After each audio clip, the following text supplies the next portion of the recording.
Après une petite pause, le WRC reprenait ses droits en Finlande. Créé il y a tout juste 60 ans, le rallye des 1000 lacs est une des épreuves emblématiques de la saison, une manche que tout pilote rêve d'accrocher un jour à son palmarès. Entrons sans plus attendre dans le vif du sujet avec le check-down disputé sur un spot très spectaculaire. Les Citroën DS3 WRC semblent à l'aise sur ce terrain puisque Sébastien Loeb et Sébastien Ogier réalisent les deux meilleurs temps. Le rallye de Finlande adopte un format atypique avec 3 spéciales dès le jeudi après-midi, puis 2 longues journées de course et une arrivée jugée samedi soir. Sébastien Loeb et Daniel Elena ouvrent la route puisqu'ils sont leaders du championnat du monde. Le premier rebondissement survient dès le S1 avec la sortie de Mikko Hervonen qui va perdre plus de 2 minutes au cours de l'après-midi. Comme souvent sur la terre, les uns et les autres vont ralentir pour bénéficier d'une bonne position sur la route le lendemain. Leader du championnat du monde, Sébastien Loeb hérite fatalement du commandement devant Sébastien Ogier, Jari-Matti Latvala, Jari Ketoma et Peter Solberg qui ne se montrent pas à son avantage en ce début d'épreuve. Nous allons retrouver les impressions du leader, Sébastien Loeb.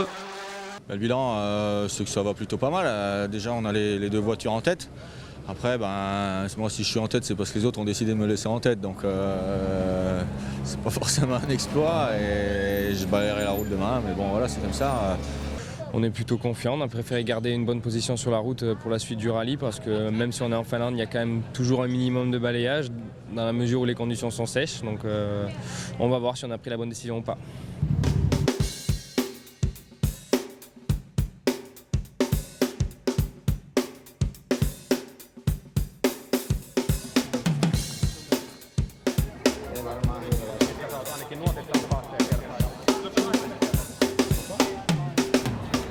Le slogan de l'épreuve La Seine sans fausse modestie, le rallye de Finlande c'est plus qu'un rallye.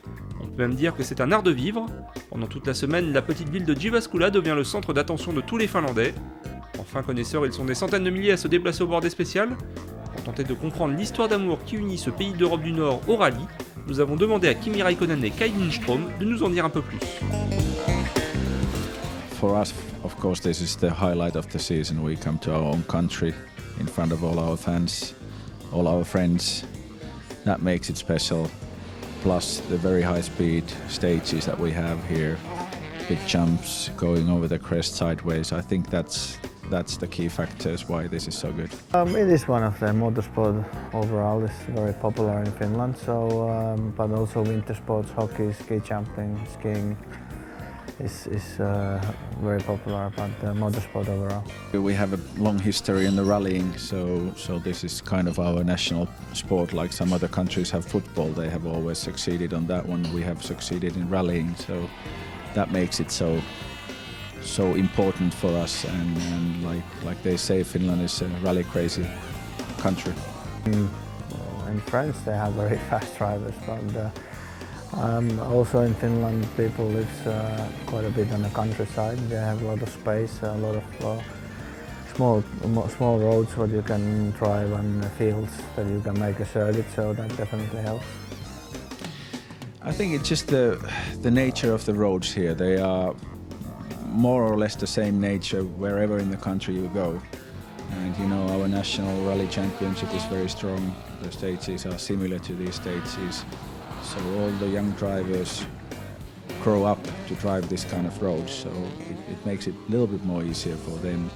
And it's normal for us to be on the air during the rally, which is a little bit different from other countries.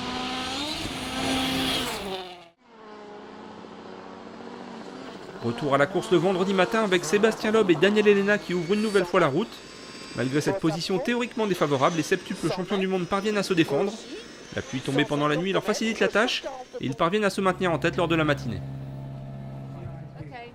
La matinée s'achève avec l'assistance éloignée installée à Lahti, à 200 km au sud de Jyväskylä.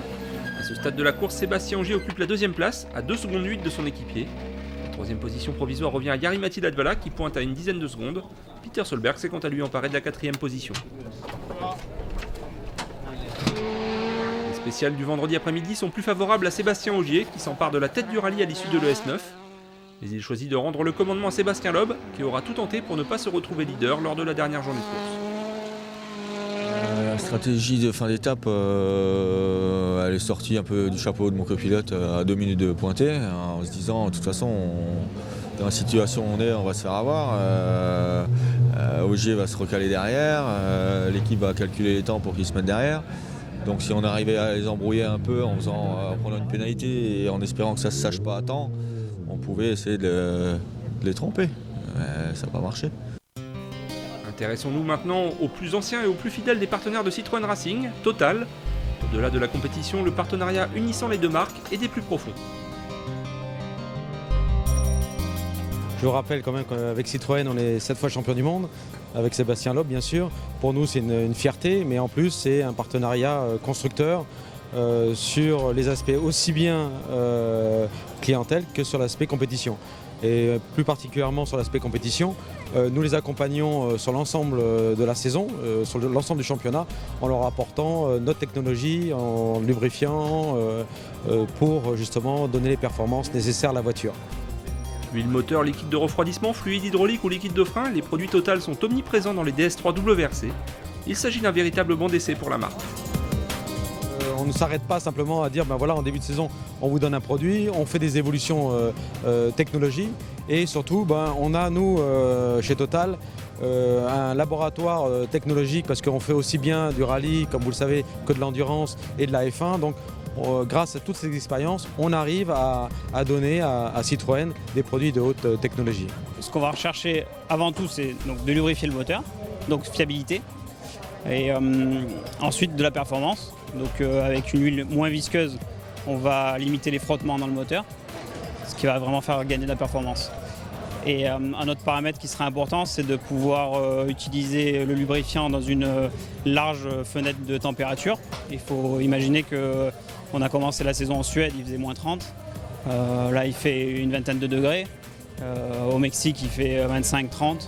Jordanie, 40. Donc c'est important de pouvoir fonctionner sur une large plage de température. C'est évident que pour nous et comme pour Citroën, l'intérêt c'est justement faire que les filiales s'approprient les investissements que nous mettons en place. Donc pour nous c'est quand même aussi une manière de faire connaître à nos clients, à nos revendeurs, dans les filiales, dans les pays, que ce soit en Argentine, au Mexique et dans d'autres pays, le savoir-faire, la technologie. Et quand vous avez des voitures, aujourd'hui, une marque comme Citroën qui est championne du monde, c'est valorisant aussi bien pour Citroën que pour le pétrolier qui les accompagne.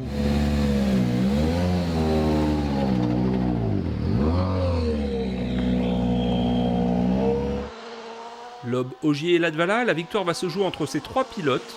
On oublie les stratégies de la veille lors de la longue journée du samedi. Seule l'attaque sera payante puisque l'arrivée est jugée à la fin de la journée. Encore une fois, la position d'ouvreur n'est pas un désavantage. Sur des spéciales humidifiées par la rosée du matin, Sébastien Loeb frappe un grand coup. Il pose 6 secondes à Sébastien Ogier dans le S12, puis augmente son avance seconde par seconde. Au moment de revenir à l'assistance, Sébastien Loeb compte 10 secondes 8 d'avance sur son rival. Sébastien Ogier et Jari-Matti Latvala n'ont pas dit leur dernier mot, ils attaquent. Et Sébastien Ogier va crever dans le S19. Sans roue de secours, il doit assurer et laisser la deuxième place à Latvala. Pendant ce temps, Sébastien Loeb est impérial et il file vers son second succès en Finlande, une des plus belles victoires de sa carrière. Loeb premier, Ogier troisième, l'avantage va une nouvelle fois à Citroën. Je suis ravi pour l'équipe, pour vous tous, et c'est un travail formidable. Et puis l'avance au championnat du monde, on vient de la regarder avec Olivier, et maintenant importante au constructeur. C'est le premier objectif. C'est la meilleure tête du championnat du monde, on ne peut pas rêver mieux. Effectivement, ce résultat permet à Citroën de compter maintenant 55 points d'avance sur Ford au championnat des constructeurs. On retrouve le classement du rallye avec la victoire de Sébastien Loeb devant Latvala et Ogier. Loeb en tête du championnat, 27 points d'avance désormais sur Mikko Hirvonen et 31 sur Ogier. C'est effectivement une des plus belles victoires de ma carrière parce qu'il a vraiment fallu aller chercher jusqu'au bout.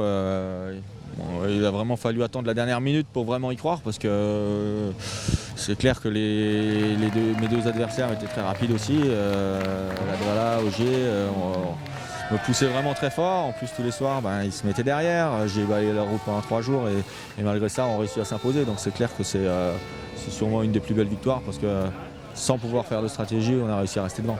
La DS3 WRC reste donc invaincue sur la terre. Le prochain rendez-vous se déroulera sur l'asphalte du Rallye d'Allemagne dans 3 semaines. Un des terrains de jeu favoris de Sébastien Loeb. De quoi se rapprocher un peu plus d'un 8e titre mondial.